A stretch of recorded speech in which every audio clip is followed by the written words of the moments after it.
질문하셨던 부분들에 대해서 몇 가지는 확인하고 넘어가겠습니다. 공무상 비밀 누설에 관한 질의들을 해주셨는데, 지금 후보자의 입장은 그 당시 윤리감사관이 작성한 메모의 내용, 거기에 담겨있는 내용 전체를 후보자가 다 전달한 것도 아니고 그 내용에 담겨있는 정보가 누구로부터 어떻게 왔는지에 대해서는 알지 못한다는 취지시죠. 그렇습니다. 예.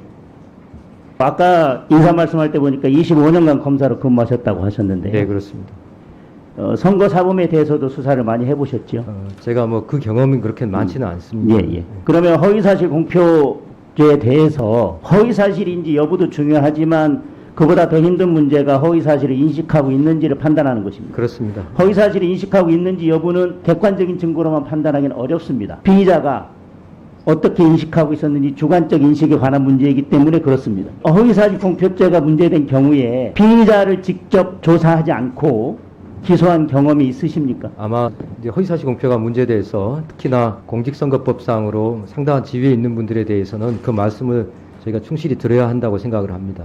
지금 말씀하신 대로 어떻게 인식하고 있었는지 여부도 중요하지만 피의자에게 소명할 수 있는 기회를 또 부여하는 것이 검찰의 저는 역할이라고 생각을 합니다. 네. 이런 공직선거법 사건에서는 서면 조사가 이루어지는 경우들이 종종 있습니까? 서면 조사도 할 수 있고 출석 조사도 할 수 있습니다. 다만 서면 조사도 이루어지지 않는 경우에는 아무래도 출석 요청을 하는 경우가 많을 수밖에 없겠습니다. 일반적인 절차입니다. 일반적인 절차를 말씀드립니다. 그러면 지금 그런 일반적인 절차, 그리고 허위사실 공표죄라고 하는 공직선거법 위반죄 성격상 피의자를 직접 소환하는 것이 이례적인 것입니까? 아니면 통상적인 절차입니까? 일반적인 절차를 묻습니다. 일반적인 절차입니다. 예. 오늘 태산명동 서일필이라는 말까지 나왔습니다. 태산이 떠들썩였는데 결국 나중에 보니까 쥐새끼 한 마리 튀어났다는 건데, 백현동 사건과 대장동 사건이 문제가 되고 있고 그것과 관련된 발언입니다. 백현동 사건의 핵심은 특혜가 있었는지 여부입니다. 이재명 대표의 발언은 특혜가 없었다는 것입니다. 본인 어쩔 수 없이 이렇게 할 수밖에 없었다는 것입니다. 대장동 사건의 핵심은 관련자들과 공모했는지 여부입니다. 핵심 관련자와의 관계를 묻는 것에 대해서 전혀 알지 못했다라고 답변한 것입니다. 백현동 사건과 대장동 사건은 이번 대선에서 매우 중요한 사건이었고 국민들이 매우 관심을 갖는 사건이었습니다.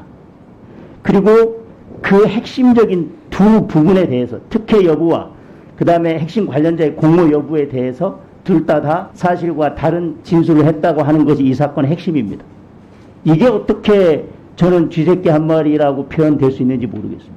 그래서 PPT 준비했습니다. 앞으로는 태산명동 서일필의 서자가 쥐서자가 아니라 콧불소 서자가 돼야 될 것 같습니다. 태산이 떠들떠들해서 봤더니 결국 커다란 콧불소 한 마리가 나왔다.